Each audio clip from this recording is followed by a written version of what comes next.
ከዕለታት በአንዱ ቀን ማታ ከኢሻ ሶላት መልስ ባል በስራ ዝሎ ድክም ብሎ ሱቁን እየዘጋ ይገኛል።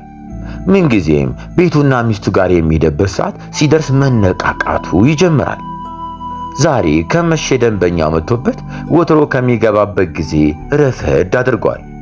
ስራውን ጨራርሶ በአቅራቢያው ከሚገኘው መስጂድ ኢሻውን በጀማዓ ከነሱና አሟልቶ ዳግም ወደ ሱቁ ተመለሰ።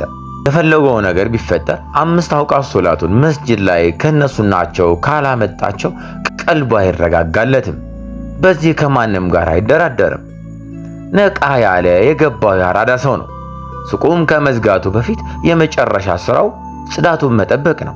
ከነላቡ ከነዋለበት ጠረን ወደ ቤትም አይገሰግስም። እዛው ባዘጋጃት ሰወር ያለች ቦታ ላይ ከወገቡ በላይ ይታጠባል። ከዚያ ውሃውን አደራርቆ ይቀባባል። ጸጉሩን እንዲሁም ጺሙን ጭምር በመላጊያው እየላገም ያበጫጫል። ቀጥሎ የሥራው ልብሱን በማውላለቅ የውጪ ልብሱን ገጭ አድርጎ ሲጨርስ ውድ የሚለውን ሽቶ ነስነስ በማድረግ ፏ ብሎ ያስቦረሻትን ጥቁር ቡትስ በመገድገድ ሞዴሊስት መስሎም ይወጣል። እንደው ጽዳቱ ቆፍጣናነቱ ከሸበለነቱ ጋር የምትመለከተው እንስት ሁላ ምን ነው ለኔ ባረገ እያለች ምራቋን ዋጥ ማድረጓን የማይቀር ነው። የመልኩ ጸይምነት፣ የደረቱ አቀማመጥ ከትከሻው ስፋት ጋር በመሆን ሙላ ያለው ጺሙ ሙሉ የውበቱን አልፍትና የወሰደም ይመስላል። አንገቱን ሰቅሎ አይሄድም።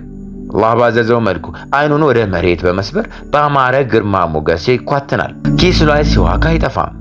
ጠዋት ከቤት ሲወጣ ብሩሽን ቢጠቀምም በሷ ብቻ ግን ቀኑ ሙሉ አይብቃቃም። ምክንያቱም የሰው ልጅ እስከበላ ድረስ አፍጠረኑ መቀየር እንደማያውቀውም ያውቃል። ሲዋኩን አፉ ላይ በማድረግ ጥርሱን መታ እያደረገ ወደ ቤት ሊጓዝ ተንቀሳቀሰ። ታክሲ ከመያዙ በፊት ግን ወደ አትክልት ሱቁ ጎራ በማለት ለንግስቱ ያስፈልጋታል የሚለውን ነገር ሁሉ ገዛዝቶ ፌስታል ሸክፎ የተለመደውን ጣፋጭ ቸኮሌት ለጣፋጭ ባለቤቱ በመያዝ ጉዞውን ወደ ቤቱ ጀመረ።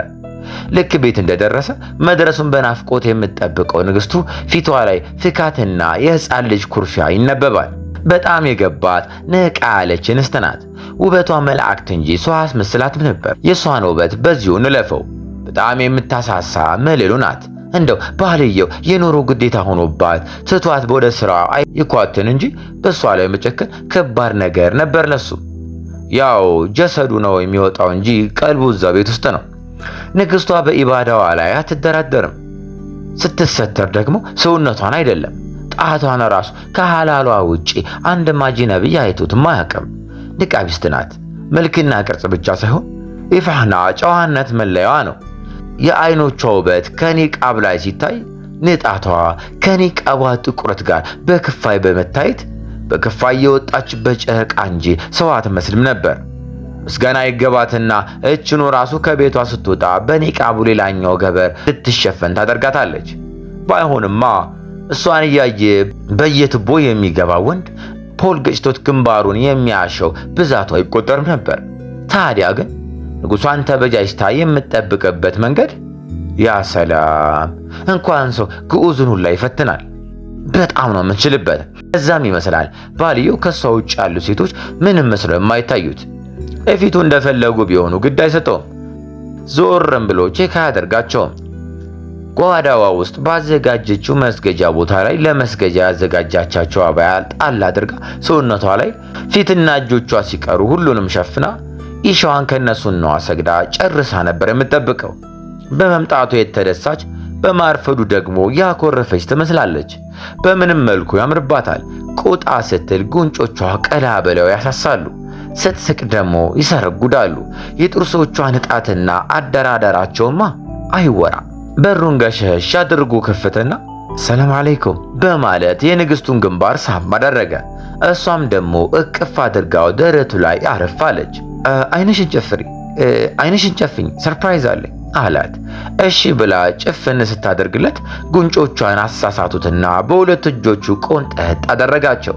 አስከትሎ ቸኮሌቱን በጥርሱ ነከስ አድርገው በመያዝ አሁን ክፈች አላት። ፈገግ አለችና ቸኮሌቷን በአፏ ከአፉ ላይ ተረከበች።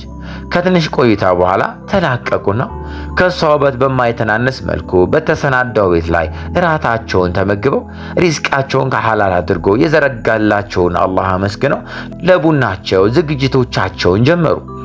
ሁለቱም ተዘጋጅቶ ስለነበር የጠበቀው ጀበናውን ሞቅ አድርጋ አመጣችው። ጭሱ ከጡቱ በኩል እየተጣደፈ ሲወጣ መጀመሪያ እኔ ልውጣ የሚባባሉ ይመስል ነበር። ከፊት ለፊቱ እየቀዳች ዛሬ እኮ ዘገየህ አለችው። እሱም ቡናው ሲቀዳ የሚወጣውን ጭስ እየተመለከተ ምናልባትም መንገዱ ረዘም አሊያም ደግሞ ናፍቆቶች ቸኩል ይሆናል በማለት ፈገግ አለ። እሷም መቼም ከወቀሳ ተሽሎክልኮ መውጣቱን ታውቅበታል አይደል አለችና ፈገግ አለች።